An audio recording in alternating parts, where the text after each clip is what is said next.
we designed the best TV film premiere of the year, which happened to be Barbie. And it was like, it's nice to know other people are watching your work, you know? Yeah.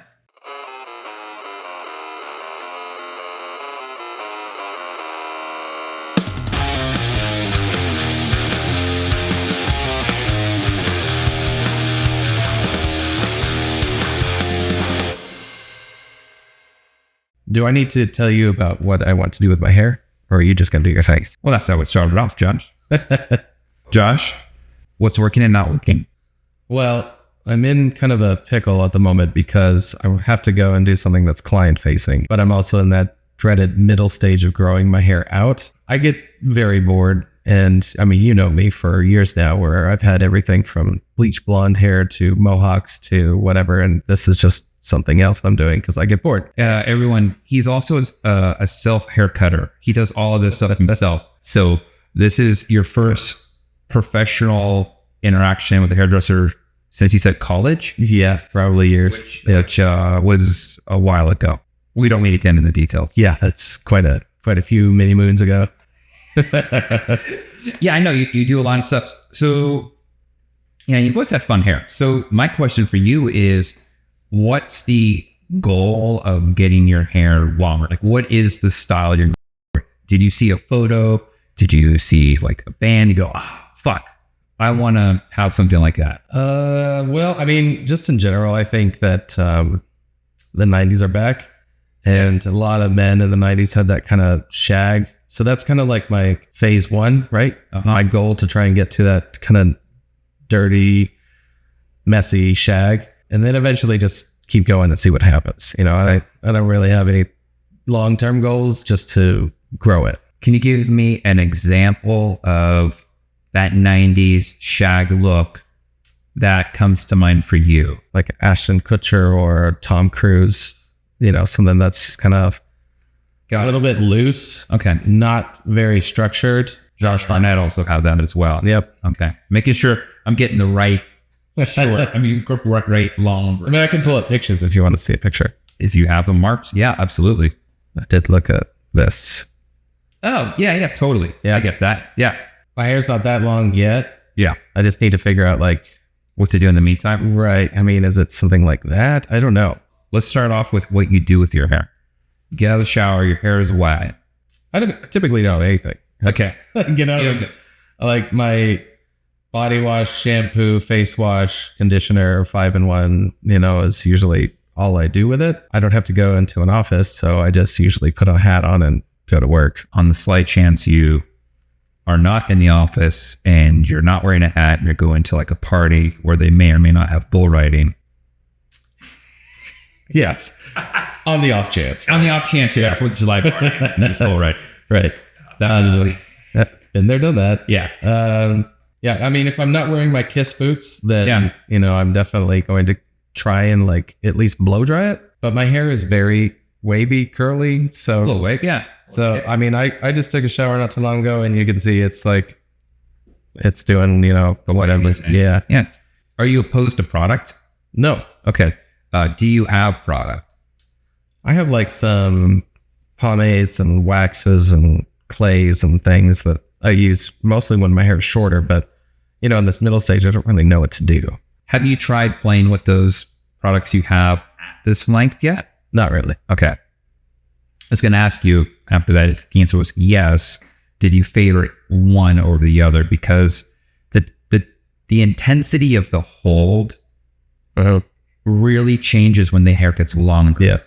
Having a high hold, pomade, cream paste, whatever you want to call it, as the hair gets longer, in a lot of ways makes individuals go, I'm over this. I'm going to cut it short again. But you need something to have a little bit more flex and give. Mm-hmm. Yeah, I definitely wouldn't like use my Mohawk gel and hairspray combo, you know? Yeah.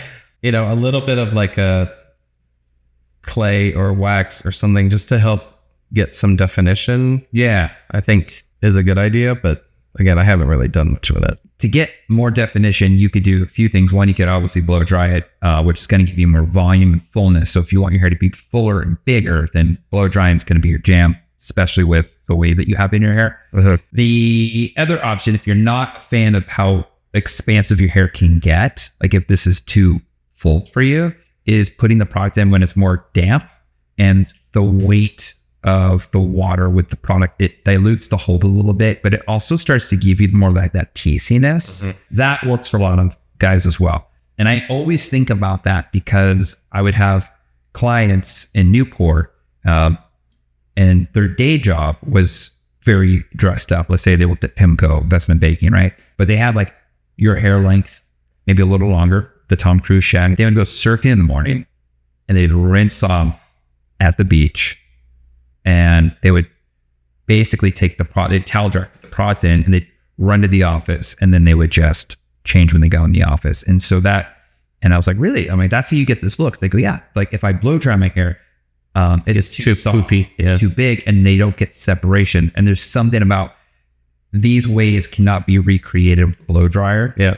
And if you like these waves and the way this natural movement is, then we need to find a styling method that's going to show this off, but also give you the definition. And that to me is going to be a product choice, and then how to apply that product. So it's like two things. That's how I look at everything as a math problem. I mean, I've had like shoulder length hair like yours, where I've put like mousse in and done a like diffuser on the hair dryer and really like get those curls going and do the whole Jim Morrison thing, you know, and that was fun, you know, like, you know, I just get bored, and I'm at a spot right now where I don't know what to do with this. I don't really have a good game plan, and it's just kind of there. You know, it's like, because with the beard and your head shape and like how these guys are sticking out in your hairline, all I keep thinking about is the guitar player from Lit, where these things are just kind of like pasted down a little bit. Yeah. And then this is kind of back. That would be like a very easy go-to, actually. Just stick this up and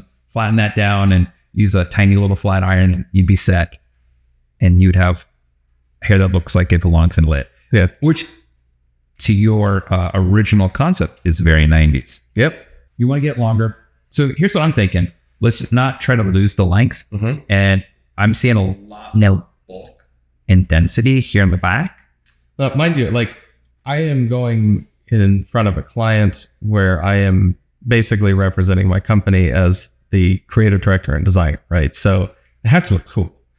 And I don't know if that means go more mullety, which is still, you know, helping length. Yeah. But it's also like kind of on trend at the moment. You see a lot of mullets out there. I don't know if it's just reducing some of this bulk back here. That's where I was leaning. And just letting some of this kind of be long. I don't, you know, or is it just trimming off some of the sides a little bit to help lose the roundness? I don't know. Yeah. So I actually don't want to take the length off. I actually want to preserve as much of the length. And that means all the perimeter hairline as well as the top front hairline.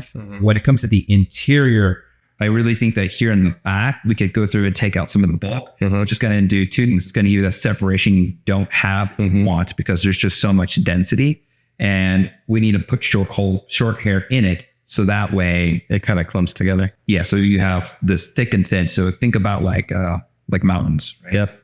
The way you draw them as a kid with a crayon. That's what we're looking for in here.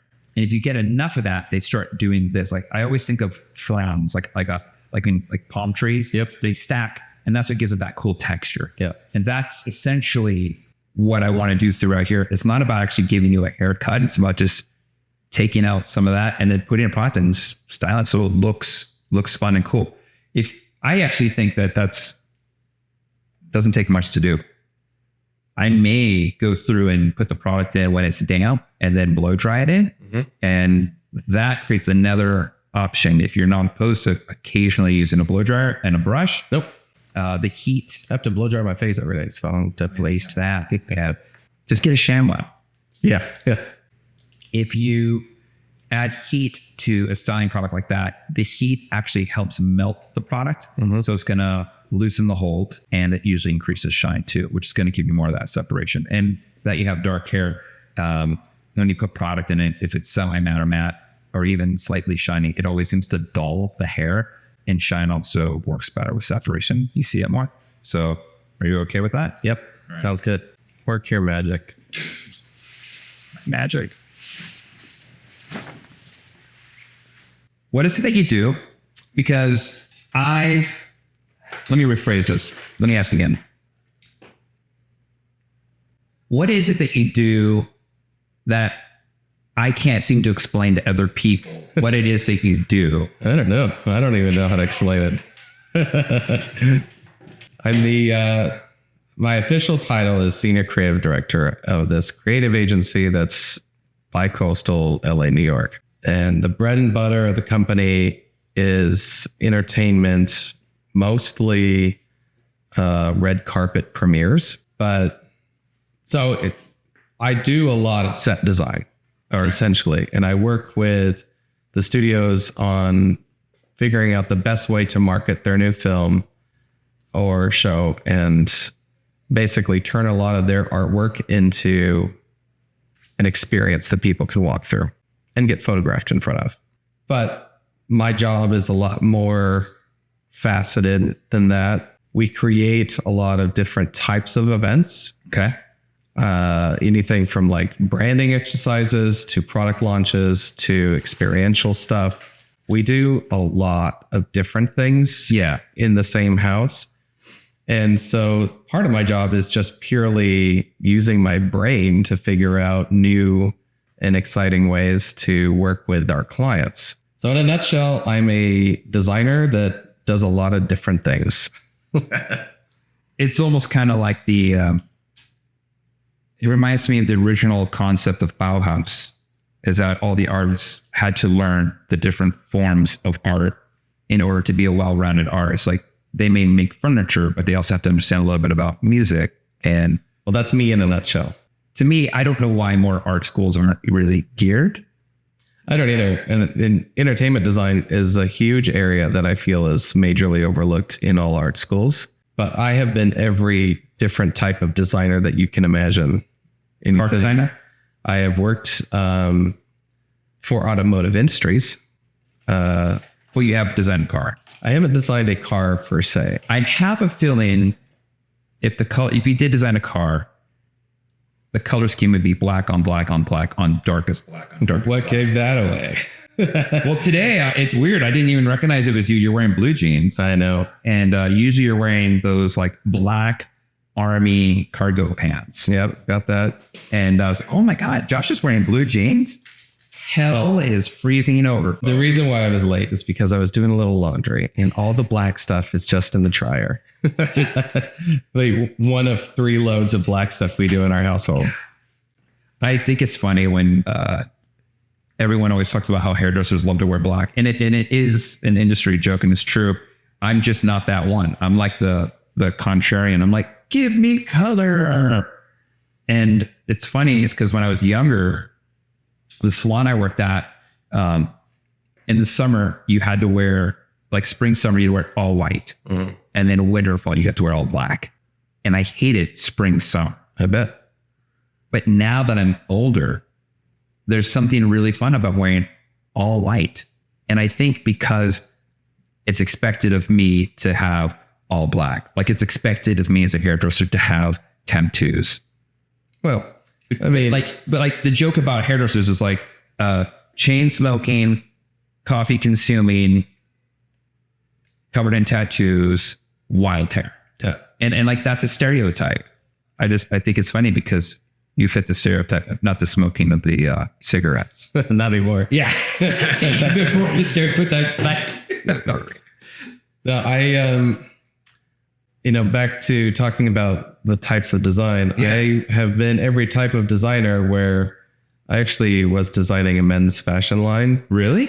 I felt so much anxiety every morning getting up and going to my closet or buying all these ridiculous clothes that I didn't really want or feel comfortable in. Yeah. But just knowing that I'm going to be looked at and judged by what I'm wearing, that it just became so much. I was over it, right? Yeah. So when I left the industry, I immediately went out and I bought 24 black plain t-shirts, and that has pretty much just become my uniform.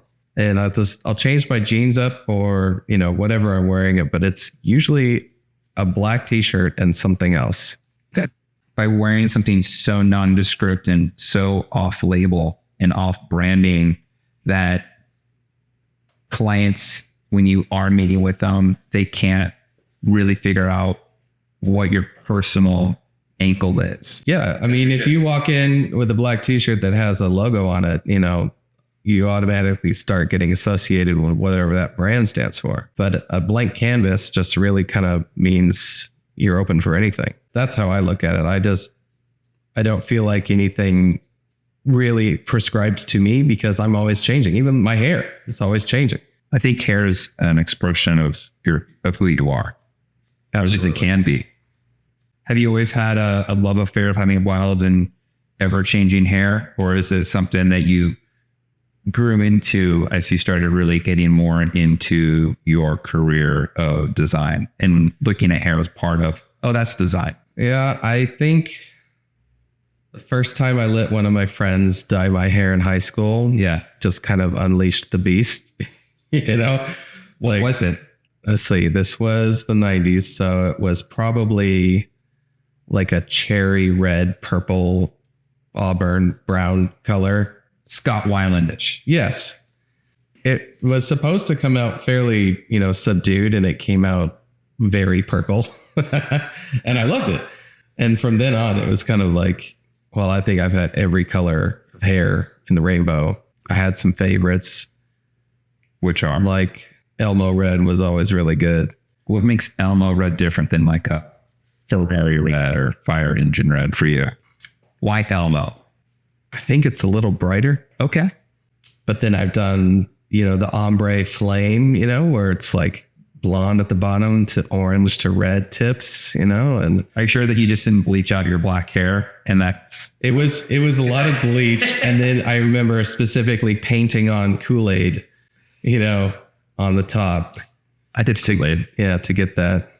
But yeah, I've had every kind of hair, short, long, mohawks, skinhead, anything and everything. It's just hair is always going to come back for me, thankfully. I know some guys miss out on that, but oh yeah, I am fortunate enough to use that as a little outlet of expression. One of the red carpet events that you did recently, I saw everywhere. I could not get away from it, even if I wanted to. If I closed my eyes, it was there. It wasn't just you showing like, hey, look, here's this really cool red carpet event that we did. It was because it was on the same weekend as Oppenheimer. This is what I found funny. Is that I know that everything you have, like we just talked about, is like your love for the color black. Like, what's your first favorite color? It's black, black, black. And then the third one's like faded black. Yeah. Yep. Is that you had a direct hand in designing the Barbie premiere, which is so much. Yeah. So funny story. I had been working on Barbie for a couple of days. My wife comes home with the kids. Yeah. And I'm not in my office. I'm in the guest room, which is the darkest room in our house. All the shades are closed. All the lights are off. And I'm watching one of the darkest movies I could watch, which is the Batman. And I'm also a huge Batman fan.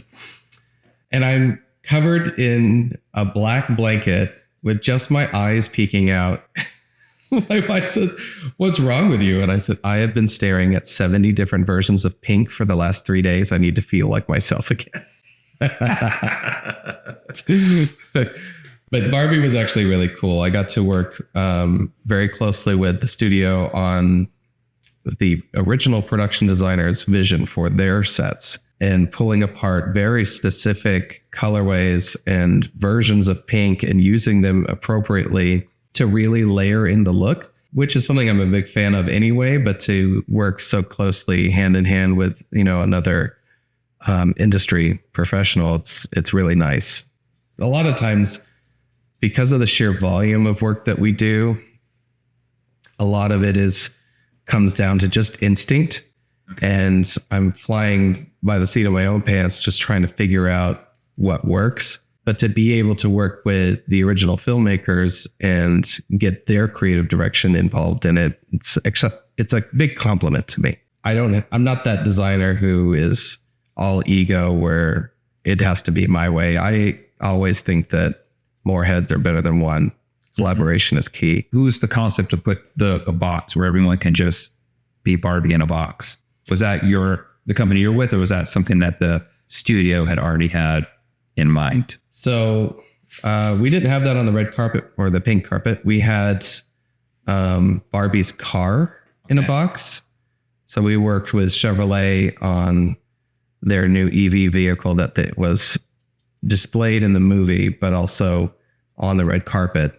We built a life-size box for it to go in, which made it look like you could just pull it off the shelf as a toy. And it was pretty cool. But our box was a scaled down recreation of the Barbie dream house. Okay. And we had a fully functioning slide where you could slide from the second floor down into the fake pool and walk across the plastic pool. And then, of course, we had Barbie's Corvette parked out next to it. And then she got to walk down Barbieville and get her picture taken in front of all the different Barbie buildings, and eventually end up on Barbie Beach, where we had a life-size foam wave perfectly frozen in time. Yeah. Just waiting for Ken to try and bounce off of it again. And it seems like you guys have gotten a lot of notice or attention from that red carpet event, the pink carpet event, right? One of the biggest films of the year. You definitely want to put a little bit more attention into it. It was an important tentpole for the studio. And for us, we just wanted to make sure that we were doing it justice, knowing how important the film was itself. It's nice to be recognized. We were just recognized for the event itself by other industry standards, and having them come out and say, we designed the best TV film premiere of the year, which happened to be Barbie. And it was it's nice to know other people are watching your work, Yeah. But that's not the only high profile that you've worked on. You've worked on several with Disney, Marvel, and all that. So this is not your first rodeo of profile. I'm actually in my 10th year working for the studio. As a creative agency, we've grown a lot from, just doing the red carpet stuff to now having a pretty diverse portfolio of what we can offer to clients. And that's exciting. But the number of clients and the level of which we work with the clients has actually grown quite a bit over the years. I've gotten to know a lot of the studios and the clients themselves who are fortunate enough to know my name. So they call or request me by name, that's cool. Nice to know. Anything from closing down Hollywood Boulevard to do Wakanda Forever, where you have the Dora Milaje up there doing their dance and their, guarding of the gates for Wakanda, to, full on dropping an X-Wing down on Hollywood Boulevard, opening up for Star Wars. And let's see, we also had, with those concepts, I'm just curious, when, let's say Wakanda Forever, right? Does the studio have an idea, or whoever's in charge of being the liaison from the studio, to your agency? Do they already come with hey, here's what we're thinking? Or does it kind of go look, we got this movie, it's going to be huge. We need to have an opening that's equal to the volume that we're going to do. Well, oddly enough, the studios tend to want to promote the movies that aren't big more. So wait. Let me get that straight. So the movies that are least likely to be the blockbuster of that weekend don't always get a huge premiere. They don't. Not always. That's shocking. Yeah. Think about a superhero movie like The Flash. Yeah. Right? Very small premiere. Just kind of a walkthrough thing for a few photo ops and a few press interviews. Nothing major. However, when I did Justice League, that was a full Hollywood Boulevard closure. We had the Batmobile. We had 14-foot artwork, as big as we could possibly get it, or King Kong, for example, right? You did that one too? Yeah, we have with Samuel L. Jackson. No, that's the King Kong I always think of. Was Samuel L. Jackson? I think you're thinking of Snakes on a Plane. Maybe. Wait. So you did So King Kong. Or Kong Skull Island was a big one. That's the one of those. They have the helicopters, right? Yep. Oh, I love that one. In that one, the scale of a 300-foot ape just doesn't make sense if you try to recreate that. So you have to build a big presence in a different way. And for us, it was building up with large scaffolding running down the entire street, big Klieg lights, building a presence all the way up into the sky, enormous oversized letters, KONG, just whatever we can do that wasn't trying to say, we're going to give you a dinky version of Kong, right? Yeah. We're going to give a large representation of this film without trying to say, we're going to make it a little monkey. It's a give and take. The studios don't always have an idea. Sometimes they are very specific. Sometimes, like I said, it's a big premiere for not a big movie. And then sometimes big movies just don't get a whole lot of attention at all. It's kind of odd. But the studios have a lot of different premieres and different events on their plate on a global scale that I don't necessarily work with, right? For example, I'm doing one for Warner Brothers right now that had a London premiere, had a Mexico premiere, is doing a premiere in New York, which I'm working on. You have to think about what that global impact looks like. Yeah. From a studio standpoint, I'm still creating an experience for my part of it. And I think that's really the biggest part of my job, is that I take what the studio has to work with and I create an experience for all the people who are going to be there at that event and have some kind of emotional reaction to it. Whether it's, I want you to be a little bit afraid, or I want you to be enamored by, complete spectacle, or I want to warm your heart by making something really cute, warm, and fuzzy. It's all an emotional response that generates an atmosphere that looks really great when you capture it on camera. Do you feel that what you just described as part of visual storytelling? Yeah, absolutely. I am traditionally trained in theatrical design, and set designers for the theater are really like directors because you're defining the space and where action can happen. The directors don't want to admit this, but you're really telling the director, you need this actor to come in through this door. You need this moment to happen on that side of the stage because it's the only space big enough for that kind of action, right? It's the same script that I have over and over again, where I'm designing for actor to enter point A and exit point B. And that walk down the carpet is going to have some kind of an emotional reaction. And hopefully we get a good camera shot Of the actor. Yeah. Is there a film that you wish you had worked on? Yes. Who? Come on. I'm curious. I've always I imagine there's like a list of movies that have come out that you love, you wish you had involved in. I'm also pretty sure there have been instances where there was good discussion between the agency and the studio and then drops out, right? That happens all the time. I have friends in, as you know, in entertainment. You're like, oh, we're going to work with this. And like, what happened? Like, well, we want to work together, but we couldn't. Our other people got involved and ruined it, right? That's always another one. If you could have a wish, be like, this is like, I'm dying to do something like this. What would that next thing would it be? Ever since I was a kid, I've been a Batman fan. I love anything to do with the idea of working on something Batman, right? Yeah. Was really bummed when I didn't get the opportunity, even though my studio did the premiere. It wasn't me to design it. What? I know. And like, sounds like your best friend getting your crush. Totally. Like, what? Yeah. And like selfishly, like I was so bummed because the designers in our studio who did get to work on it got to see the screeners in advance. And, it's like some of these are some of the biggest kept secrets in Hollywood that you were just like, it's extra exciting when you're privy to that. Oh, totally. I've also worked on projects with celebrities or musicians or whatever, and they get involved in scandal. Uh-oh. And then we can't do the job. Yeah. I'm not going to ask who. There's too many scandals going on. There's a few. Yeah. We'd probably be here all night. Me guessing. Was it this person? No, not that one. Got it. Yeah. Oh, was that one? No, they have eyeballs. Let's start there. We're trying to, two legs. Yeah. Sometimes you get really, excited to work on a project just because like you want to go be part of it. Yeah. Or just the pride of being able to say, like, I was able to create something that this person who is also creative looked at and said, yes, I like this, right? That's an extra level of appreciation that you strive for as a creative person versus some accountant who says, yep, fits within a budget. Yeah, that'd be a bummer.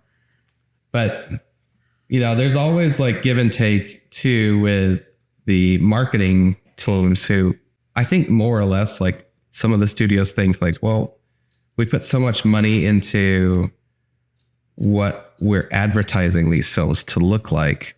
Can't we just use that? And it's a real bummer when I create a really pretty design that's maybe more of a set, that you're walking through, and the artwork is just kind of organically integrated into it versus walk down a billboard and then walk down another billboard. And that's not an experience. No, and it's not a set design. It's really just putting up walls that, not very interesting. That's something the intern can do. Yeah.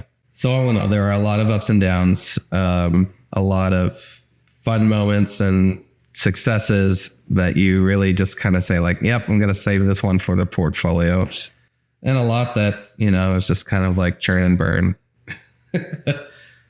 Don't really get too excited. Is there any particular project that you worked on that you feel like super proud about doing to this day?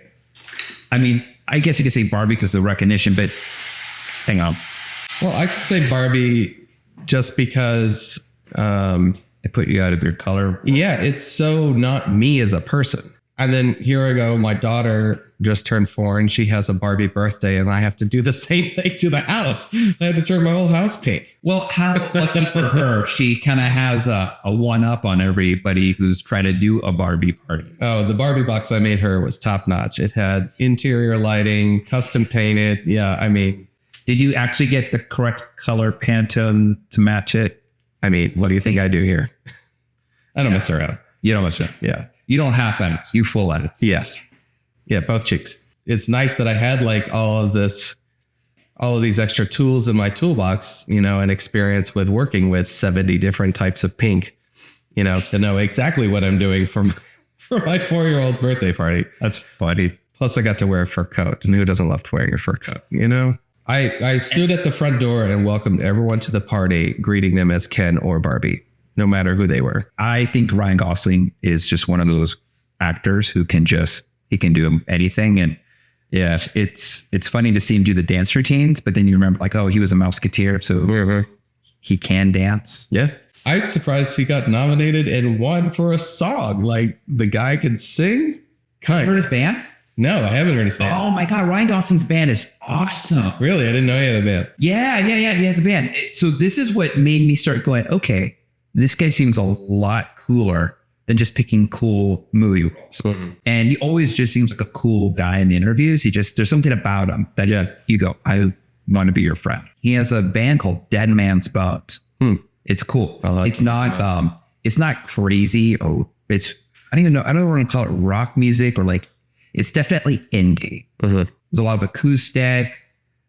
He has the Silver Lake Children's Choir in it that Flea directs. Love it. I don't want to say it's all over I can't call it a genre other than it's indie. And he played his group played Fuck Yeah Fest in downtown LA 1 year. And like they've never played shows. And I was so bummed because they've only released that one record and it's just really good.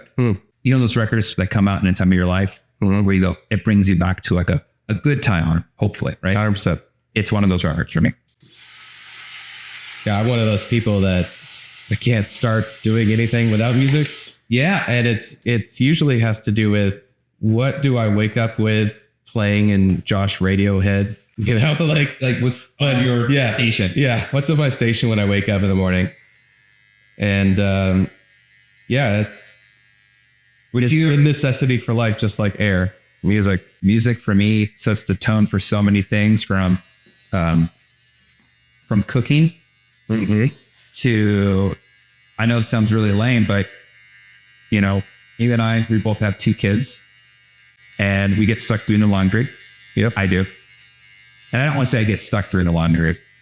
I just know that when I put it in the washer, it goes to the dryer. I don't forget about it. So I do the laundry. I'll even put on music when I'm doing the laundry. Oh yeah. Folding folding socks, that's the worst part of laundry. The washing is easy. I don't do it. I just put in a thing, hit a button, it's done, right? It's the folding and folding little people clothes. That's what I call my children, the clothes of little people. Yeah. Not doors, little people, but my children. And I'm like, man, I never thought hanging up little shirts would be more annoying than hanging up my own shirt. Oh my God, they're so annoying. Yes. Or folding leggings. Like your kids don't wear leggings. My daughter wears leggings. Those things are always gnarled. They're always inside out. And you have to get your arm, which doesn't fit through them. Yes. Yes. I say the same thing. I'm like, my kids wear these skinny jeans, and I'm like, I don't blame them. I would too, but I'm trying to get my hand in there, and I just like, you're gonna have to, can't do this anymore. Yeah, no. This is annoying. It's really, it's bad. Yeah, we're working definitely on a new routine. You take your clothes off, they go straight to the laundry room, and I figure it out from there. Because I find socks under the couch, I find shoes, everywhere. Of course, they take, a bath or shower, whatever they want to do at night. And then the clothes are just in the bathroom. They're in the hallway. They're all over the place. So I was like, no. There is a place for everything. I mean, every designer feels like everything has a right place, right? Yeah. Right, Tom York? Little Tom York. I was going to ask you, since you said Tom York, I know Radiohead's one of your favorite groups. Yeah, huge fan. Is there a band or an artist you would love to design a stage for? Yes, absolutely. Who? Well, I think I just missed my opportunity because I have never seen a show like Kiss can put on. They are such performers, such showmen, that to be able to design not only on just a spectacle level, but on a technical level for what that kind of show requires, that's a major feat. And it would be a huge challenge, but it would be a lot of fun. But they're not touring anymore. I know. So who would be your runner-up? Well, I am fortunate enough to work with Steven Tyler every year. Not only is he a musician that I respect quite, like have a deep love for his music and everything that he's been able to bring forth from the decades of, creative work that he's put out. But he does a project that we get to partner with him on that's actually for a really good cause. He's got, it's called Janie's Fund, and they raise money for abused women's housing. Okay. So women who are just trying to get out of a bad situation and need a place to go, which is more important than people think. It's not easy to put a name on it like homelessness, right? Emotional, physical abuse, on a domestic level is something that a lot of people don't really find a place to get out of. And for someone like Steven to be able to come in and say, I got you, it's a big move. And so the event we get to do varies year by year. It could be Steven performing. It could be Aerosmith performing, which I always love when Aerosmith pulls up because the amount of scenery that we design for the party and the fundraising event fits onto, so many different trucks. And Aerosmith, even though they're there to perform for, an hour, they have 3 times as many trucks just full of equipment and everything that is required to put on an Aerosmith show. And I just think like Kiss would be something to that level too, which is when you just have that many more tools in your toolbox. Yeah. It just makes for a lot more fun experience to work. Did you see when Aerosmith and Kiss were on tour together? No, I did not. I was just thinking how many big rigs they had. Oh my God. They're probably at least a football field full of trucks. Yeah. Easy. There had to have been at least 6 per band? Easy. Yeah. One of my buddies went to that show. I had not seen it, and he said it was great. He's also a huge Aerosmith fan. He's like, yeah, whatever. Kiss is like, bleh. And I was like, what? Yeah. But he went there to see Aerosmith. Yeah. And he did not. Left a Kiss fan? He's not a Kiss. No, he didn't. He did not leave a Kiss fan. I was quite surprised. There's definitely those bands or artists that you go to see something and then there's the other person playing and you walk out going, wow, I get it. Yeah. I understand it. I remember at the American Music Awards, and I'm watching. And who opens the show? Mariah Carey. Do I listen to Mariah Carey? No. Do I enjoy her music? Of course. Not particularly. Yes, you do. Come on. No. Come on. You know that Christmas time comes around. It gets into your head regardless. I've always said that the songs that I least likely have an attraction to are the ones that get stuck in my head. But yeah, no, like she's just not my genre. She's just, Mariah Carey's just not Slayer enough. And Yeah, she doesn't shred. yeah, she's a little weak on the Slayer scale of measuring Slayerness. She sang and I was blown away. Yeah. And I remember looking at who was with me and I said, if I ever get offered a ticket to see Mariah Carey, the answer is yes. Yeah. And they looked at me like, why? I'm like, I love talented people.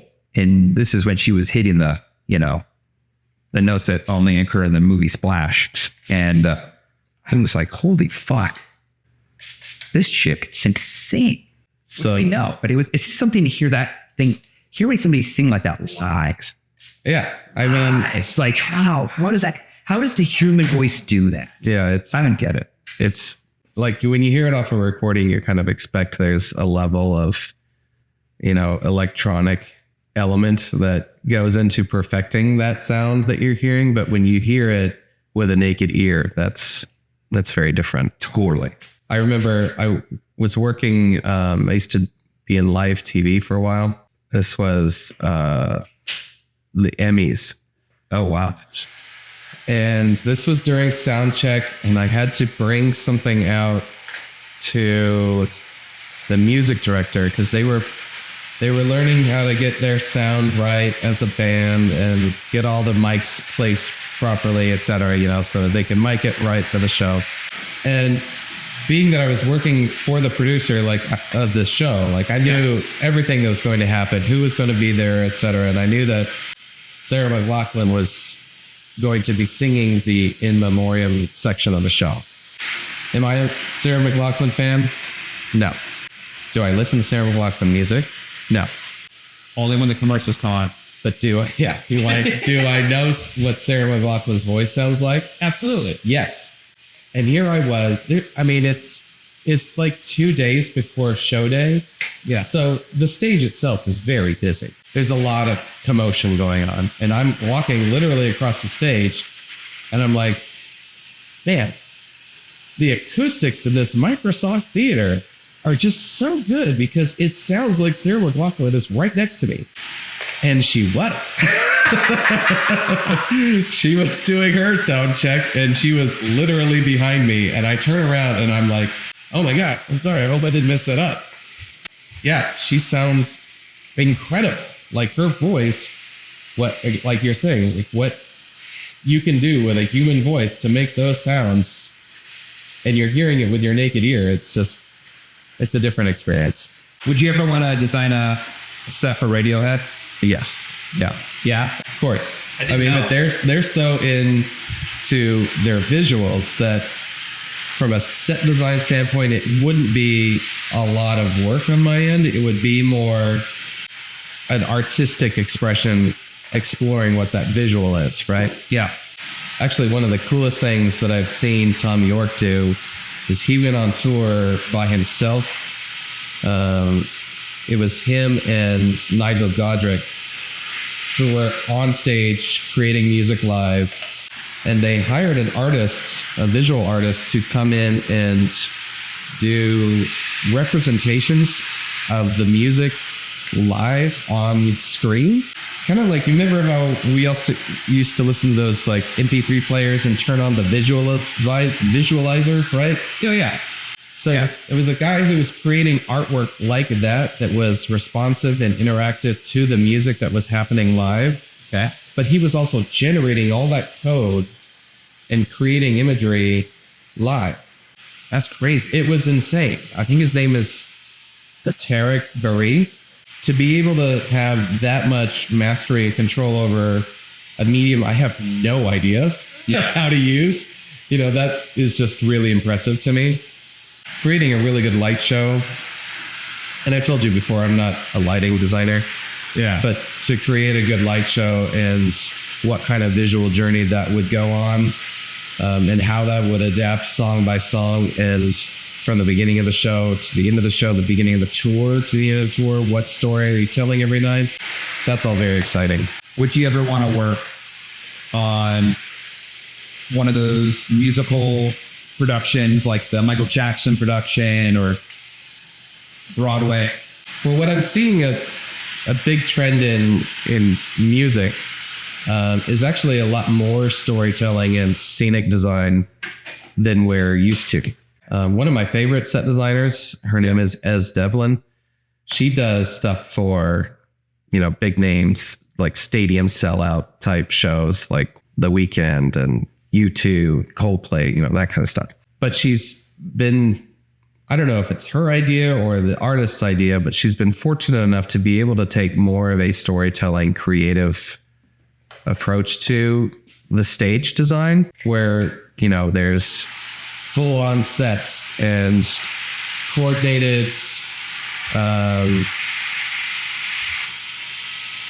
dance routines and choreography and, stuff that is big enough to fill a stadium, but yet artistic enough to be expressive, and not just there to take up space, right? And all of that stuff I feel like is a nice trend to move in versus, I did see Muse when they came through here in Austin, and, they have big balloon animatronics, characters on stage and, stuff that kind of activates the space throughout the whole arena.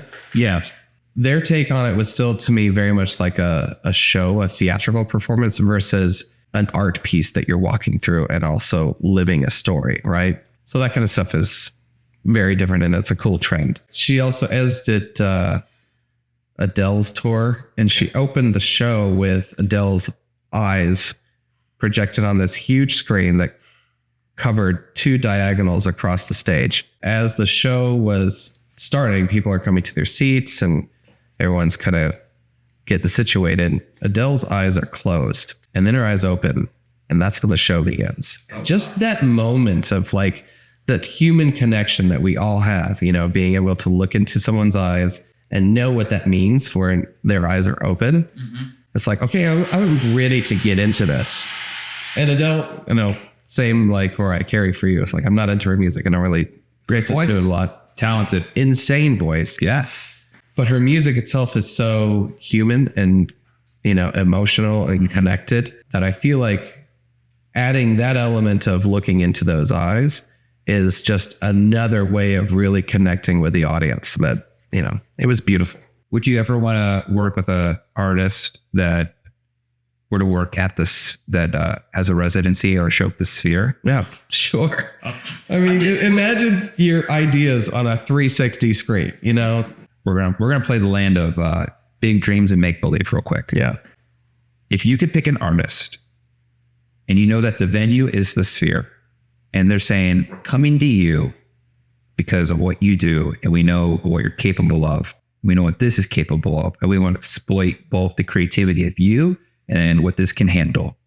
What artist do you think would have the most jaw-dropping on the floor visuals to go along with your music?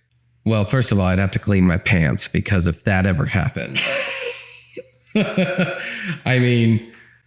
I think any artist would be lucky to be at that venue, and what you could do in a completely immersive experience like that, takes music and design to a completely different level. I agree. And that combination of visuals, vibrating chairs, leather that's mimics human skin to make the perfect reverberation of sound where there's not a bad seat in the house. That's something that I don't think any artist really knows.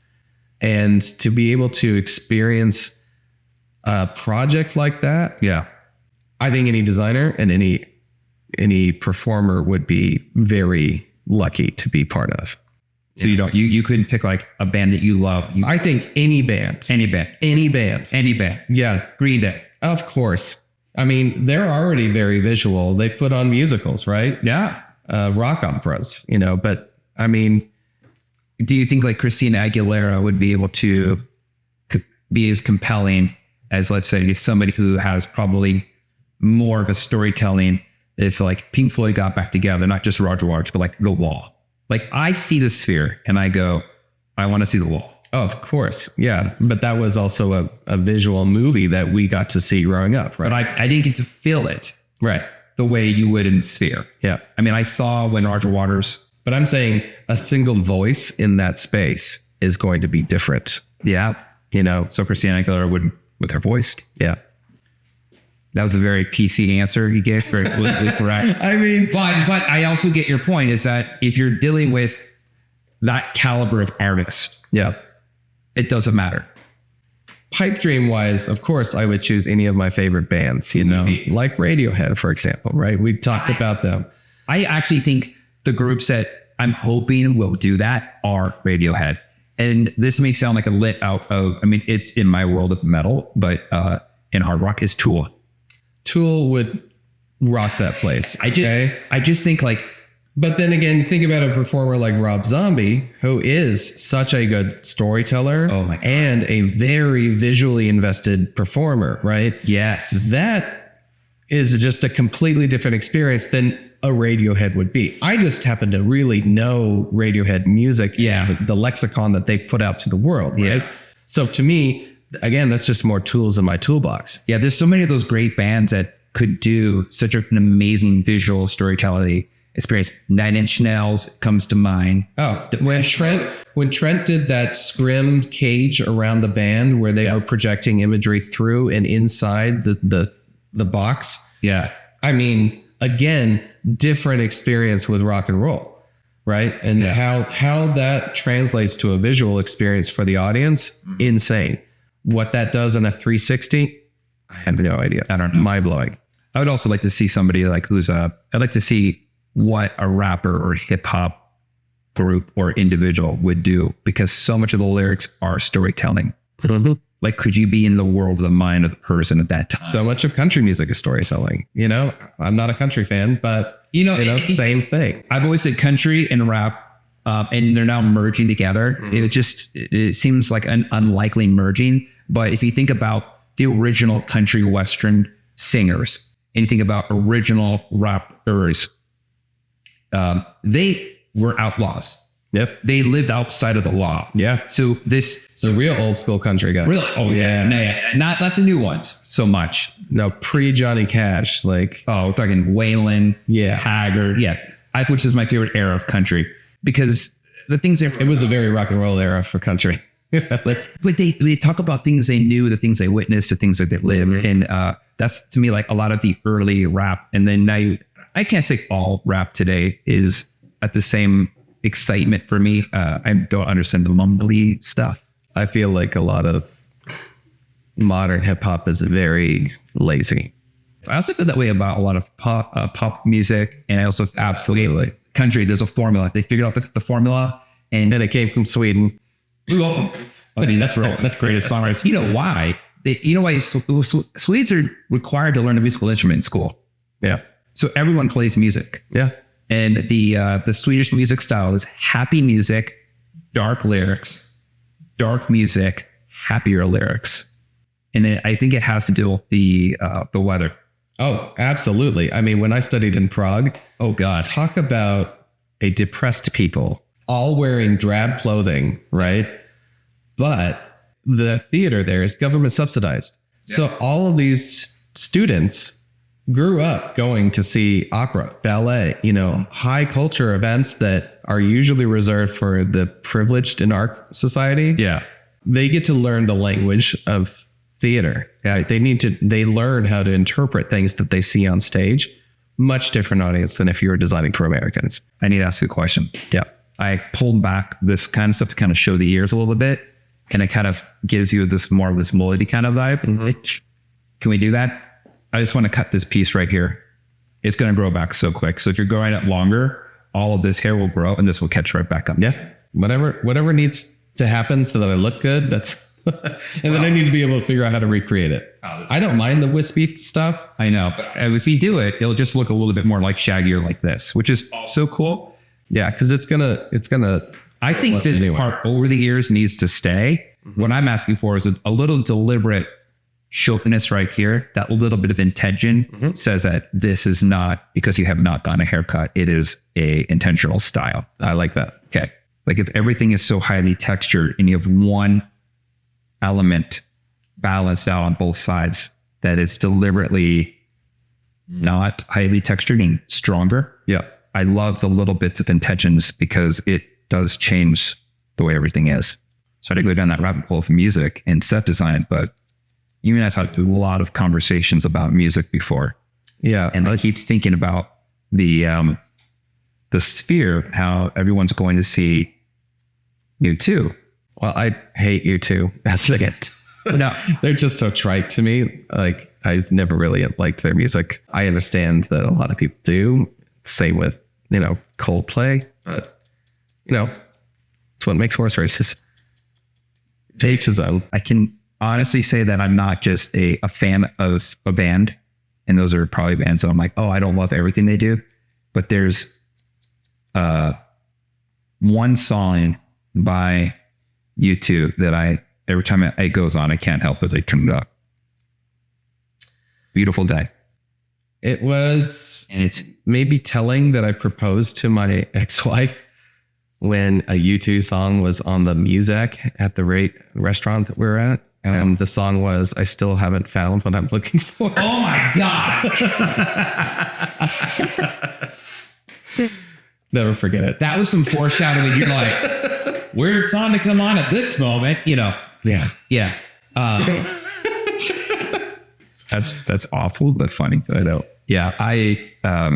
Mine's The Beautiful Day. And I'm going to tell you why is that if you listen to it and then right when it gets to close to the end, when it goes like almost all balls out on that last chorus going on, if you have a car that has low subwoofers, I think they doubled up or did on a keyboard an octave lower the bass line because this low end bass kicks in and it just adds more energy at the end.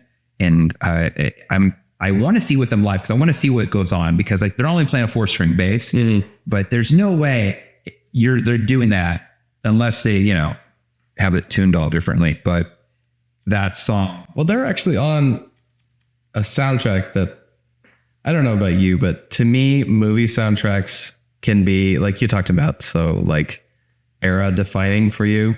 Movie soundtracks to me take me back to a very specific time, not only because it was tied by the music, the release of the film, but it was also tied to the culture. The Batman Forever soundtrack is insanely good. That and the Matrix soundtrack, insanely good. And to me, those are era-defining albums that I think everyone had in high school, stolen on burned CDs, especially the Matrix. That was a great movie. To see all those effects at that time. Took a girl on a date for that movie. Yeah. That was the one and only date we had. She was not the one. She was not the one. We're still friends though. That's good. Did you watch the docuseries Abstract? Yes. As Devlin, my favorite designer, is on that. Actually. Yeah. I always think it's interesting when they do a docuseries on somebody that you may like. And then you see them and you're kind of like, oh, wow, that's it. Like it was fun for me to watch Platon, right? Like one of my favorite photographers to see how he does stuff. And of course I went out and I'm like, I'm buying that diffuser. Right. So I bought everything. That way I could try to emulate it because, they show little glimpses of how they do stuff. Photography, I think, is a little different. You can see the lighting setup and, I can do that. I just got to buy that light and get good at hitting the button at the right time, Did she say anything profound that you go, oh, this is why I'm a huge fan? Well, I think design is extremely personal. This is why I would never be a good interior designer because that's your home, like your home is so you. And I have to be a chameleon a lot for the stuff of the kind of work that I do because of the properties that I work on. Right. But home design, I definitely have stronger feelings about what works and what doesn't. Every designer takes a different journey into how they get into design and what kind of design they end up being in. You know, like you and I are such big music fans. Yeah. I was always a music fan myself, studied music, played music, performed in bands, that kind of stuff. And I always loved movies so much that I actually went to film school thinking I was going to be a director.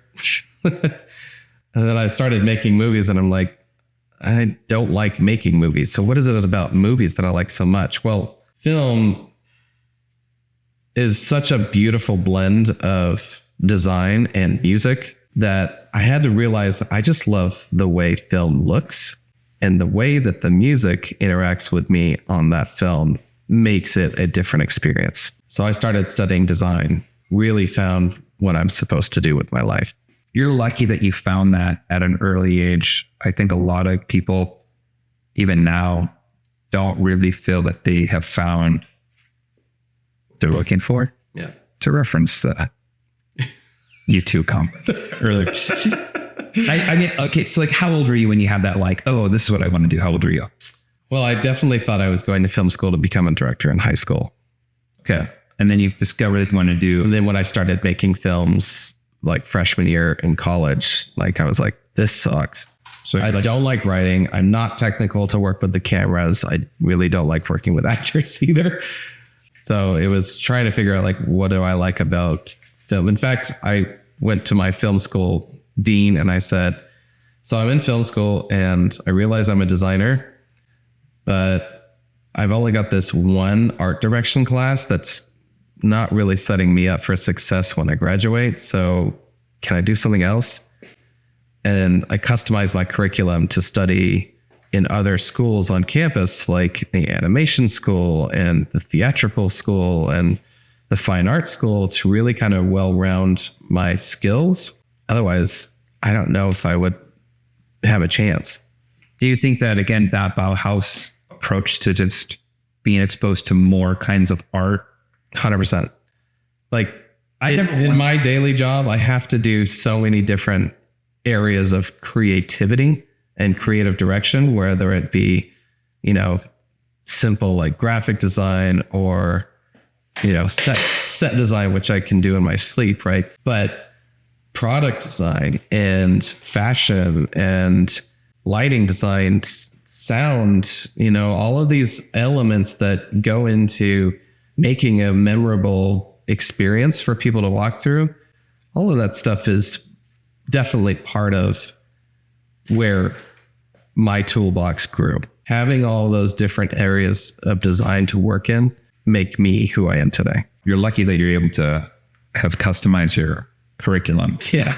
I was going to go to art school and I chose not to because I did not like that you get an A, a B, or a C, depending on if the professor likes your stuff or not. I always thought it should be pass or fail. Well, I'll tell you, as someone who also taught at the collegiate level, there are definitely some students who are not just pass or fail. Wow.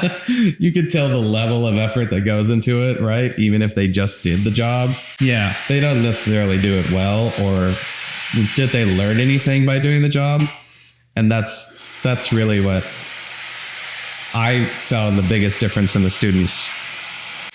I remember my first day of my art class that I took at the community college. It was like, I'm going to figure this out before and do my credits and then transfer. That was my goal, right?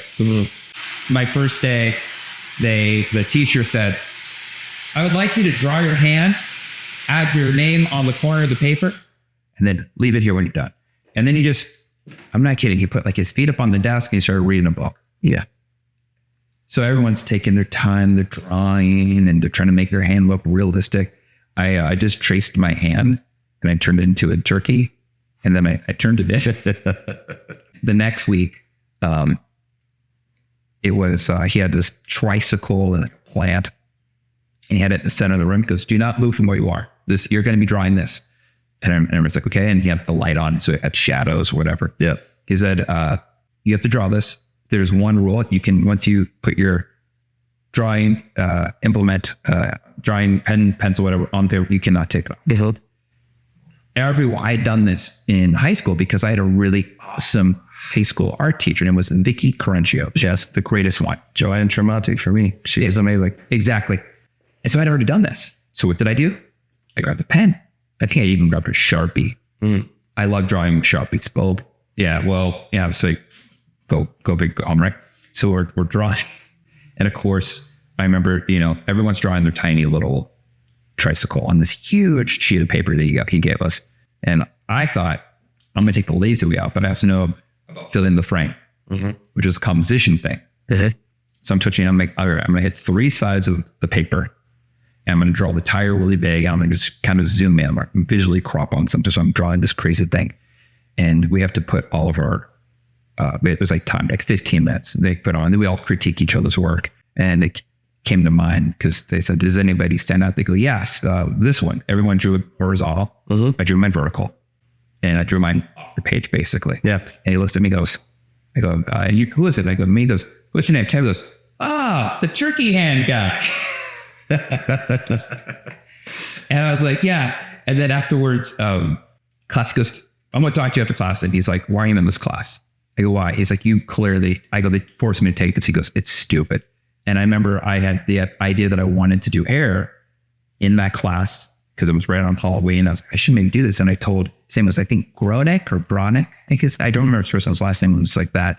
And I told him I wanted to do. He goes, well, if you look at hair like the way Cristo does temporary art, it's an installation and it gets to travel and do art tours everywhere it goes. And he made the connection of art and temporary into hair. And people go, oh, I'm an artist. And I don't feel every hairdresser is this artist. I think some people get into a rut where they are a machine. But I think a lot of people are kind of boring with what they ask stylists to do too. Yeah. Like a lot of people would come into a stylist and say like, I just need a trim or take my boring ass haircut and give me something basic. To me, that never flies. I just get bored myself. So I'm always trying something new. I want to be as different as I can each time. Yeah. Like this is definitely different. Yeah. Well, it's just, you were cool with keeping the lights here in the back. So I figured to do that. And then, let's see, where's my mirror? I'll show you this and dip that. So you have like more texture going on in the back. So, I think as it gets longer, it's going to be more fun too. When you're dealing with something short, like your hair's hair's not short, but it's not long, right? Yeah. There's only so that dreaded middle stage. But there's some stuff we can do to it, And so I blow dried it. I wanted to flatten out the sides. That way it gives the top narrow pop. Hairs like bodies. I feel like my head looks better with height. Anyway. Well, you have a very like proportioned face, right? So the top and sides, there's nothing like too tall or too wide. And so anytime you deviate up and you start going to wide, it makes the face look short. And I actually am always a fan of doing something longer, which is like one reason why I think guys in beards, there's a lot of weight there. And it also can give this, for some guys, it gives them this really good, strong jawline that they don't have until they can carve it out with the beard. But don't give away all our secrets. Got to, man. Got to. And I know you said you were cool with putting this over to the side, so I just did that. Yeah. But I wanted to show you it blow dried. So I'd see the paddle brush, pushing it down and forward, going back and forth just to neutralize some of this. So that way we can compress the sides of your head and then let the top do what it does. And if you like this, and then you know how to do it. And if you want something a little bit more looser and more like... So what do you use? Just a pomade? Yeah. Wax? Yeah. It's called Mess It Up Texture Paste. It's not super matte. It has like a little bit of sheen to it. So it's nice. So if you do put it in when it's towel dried, you'll still get the separation. It has a good hold, but not such texture hair. You'll feel it's not a crazy hold. Oh yeah. But it holds. It holds better on dried hair. But it may be, if you feel like it's a little too matte, feel like the texture bothers you. Nope, doesn't bother me at all. Good. But if you did put it in wet, or damp, it will feel softer. I like it. It looks like I have a haircut. Okay. Good. I've got to go in front of people who are going to, again, they're just going to, that's how people are. They're just judgy. And especially when I come representing design, I can't go looking like I don't care. So do you bring that up? Because I've always said, impressions matter. Yep. It sucks. Like, I'm not saying it shouldn't happen, but it's a reality. I've gotten some weird jobs just because I knew how to dress for the interview, you know? Mm-hmm. Yeah. Stuff that I would never wear personally. So like, I know. Yeah. Like khaki pants. Khaki pants, the Dockers, the white cuts, and the New Balance shoes. Okay, Dr. Dre. And no, he makes it look cool. I'm talking where, you know, they have the polo shirt tucked in and they have the braided brown belt. You know what I'm talking? Like used car salesman. Yeah. Couldn't do it. Yeah. There's just certain colors I'm not wearing. I tried buying a pair of wide cut regular style jeans because you said the 90s are in, right? Popular. Yeah. That's why I'm wearing my 90s jeans now. I looked at it and I'm like, no, I've already done this once. I'm not doing it again. I'll get you a pair of Jinkos for your birthday next year. I had those. I had Jinkos. I bet you did.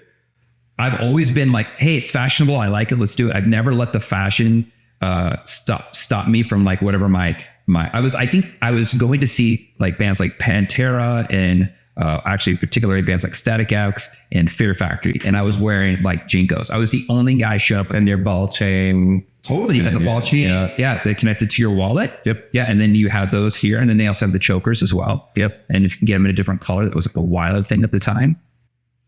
Yeah. We were both raised in Southern California. Anyways, Josh, thanks for stopping by and sharing a little bit about what it is that you do, which now I can say that you don't have an answer, right? I still don't have an answer. Yeah, it's like so hard to say. You say I get paid to be creative for companies and people. That's what you do. I mean, you are the creative director. You are getting paid to be creative. It's a dream job. Yeah, it's like on my Instagram profile. It's like, you know, you have your name and some blurb or whatever. Yeah. And I just say creative director because I don't know what else it can be. I direct creativity in a lot of different ways. Well, that's a good way to end it. Yeah. All right, we're done. Thanks for the cut, man. Welcome.